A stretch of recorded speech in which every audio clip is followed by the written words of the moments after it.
Welcome back, everybody. The moment we all have been waiting for, the new update to Core Keeper is here. It's showcasing dedicated servers. It's showcasing a bunch of other stuff. I'll get into it in a second. My name is All Funny Games. I do a lot of videos here on on YouTube, and I also stream every day on Twitch TV. If you are looking to join in any game that I'm playing, you're more than welcome to. But let's get into it and talk about Core Keeper. Okay, so the new beta is here, which means that we are ready to go with showcasing all the cool things that are getting added.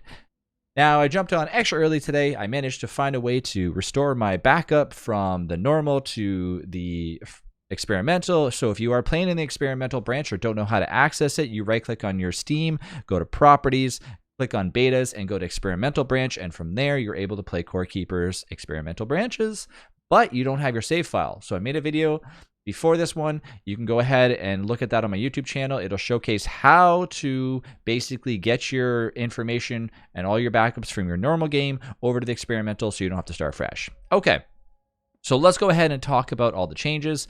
Not necessarily all the changes, but the ones that are basically the ones that stand out the most. Okay, so let's talk about pretty much, the normal ones that they've went ahead and done. When you go to the workbench for the Scarlet Workbench, you now see that there's a Scarlet Shovel and there's a Scarlet Hoe, which obviously has more durability. Of course, if you go over to the Scarlet Workbench now, you can see that the sword is here, and so is the little dagger, as it always was. So what else got added? Well, they added a few other things. If you press escape, you can now see that you have a game ID tag, which can obviously be copied to give to anybody to join the server, but you also can refresh it.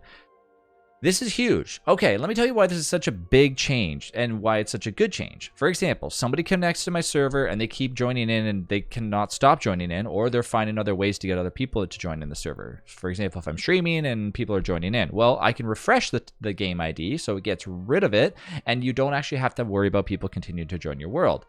This might not ever happen to you, but if it does, it's always a great feature to have. It's just a fail-safe. It's something the devs thought about, and I think it's a great idea.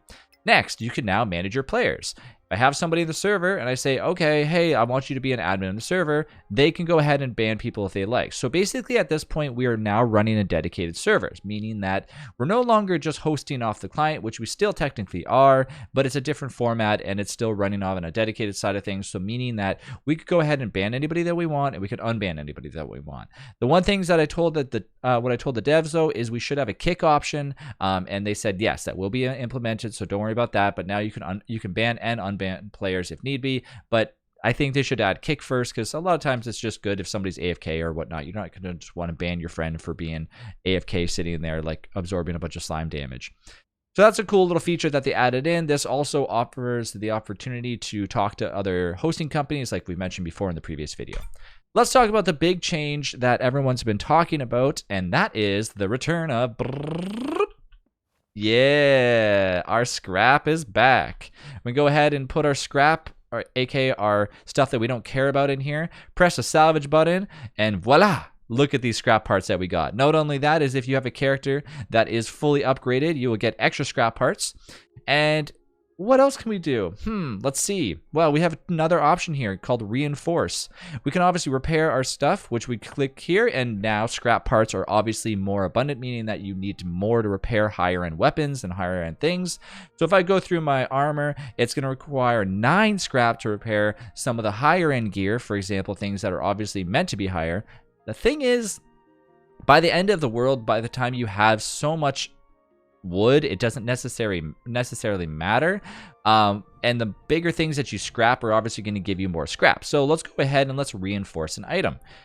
So let's go ahead and look around. So if I have the reinforce button, you can pretty much reinforce anything. The way that I think that they've done that, I don't know if it's item specific or not, but you can't reinforce rings, which definitely makes sense because it's not an item that obviously is craftable. Well, it technically, I guess you could maybe craft an amulet or a ring down the road, but as of right now, it's, just crafting it from the tinker's chest doesn't necessarily do anything. So armor and whatnot will obviously, get a boost. So if I go ahead and if I want to update this, upgrade this, I have to have fiber and certain materials to do so.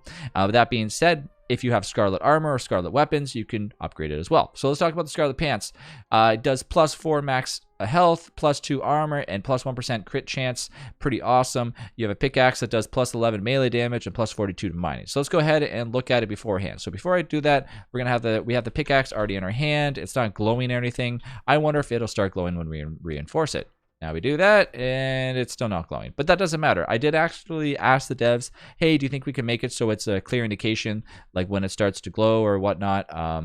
They did mention that they will potentially look into this, so it could be something down the road. But when it is reinforced, you can see that the durability has doubled.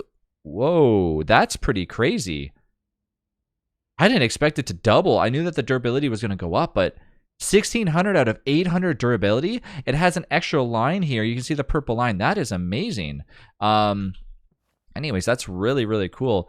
Let's go ahead and upgrade the blowpipe. I love this thing. And what is only 1 scrap and 5 wood, plus 22 range damage, +3 burn every second. That is amazing. And the durability doubles. So not only does the durability double, that's so awesome. But I mean, there's so many different things you can do. Like, I mean, obviously the options are endless depending on what you're looking to upgrade. But I think out the gate though, it's gonna really take a normal item and turn it into something even better. Like just out of the start, I'm probably gonna start upgrading a lot of my copper tools, especially if I'm starting a brand new game, because now we're talking double the durability, meaning you don't have to carry around so many utilities. Like normally I was carrying around 3 or 4 scarlet pickaxes or, iron pickaxes or whatnot. And now I don't have to do that anymore. So that is really awesome. A few other things that they've obviously added is what I mentioned before about the scarlet hoe and the scarlet shovel that's been added, which obviously helps to deteriorate land and move things around and whatnot. They obviously made it so fishing rods no longer have any durability, so if you make yourself an awesome little fishing rod, there is no durability on it, which is pretty cool. You can also catch a bunch of different stuff while fishing, which we already mentioned in the previous video. If you want the full lowdown, I did make a video called Patch Notes for April 2017 or 27th update, which showcases everything that they talked about. I also had a link to the patch notes as well. They fixed a bunch of glitches, and of course they made it so you can, like I said, ban people from the server, basically turning your server into a dedicated world. Other than that, they increased the max HP for bosses, which was probably something that they were looking at for a while because they knew that some of the bosses were a little bit easier to kill. So they've kind of messed around with that a little bit. They've also changed a few little things to certain weapons and whatnot. But otherwise, most of it is pretty much straightforward. They added a few things where if you're fishing, you can gain new utilities and new little items and stuff like that. Basically, you can gain like wood and whatnot as well. Otherwise, I think they did make it so if I go to the bearded merchant, I do have a different option than before. So yes, I can now purchase scrap parts for 5. You can buy 500 scrap parts for $5. That is insane. That is so inexpensive. Oh my. Okay, well, at least I don't have to sit there and scrap a bunch of wood anymore. Just to showcase how much money we have. This is just a fraction of what I have. So let's go ahead and 1, 2, 3, 4, 5.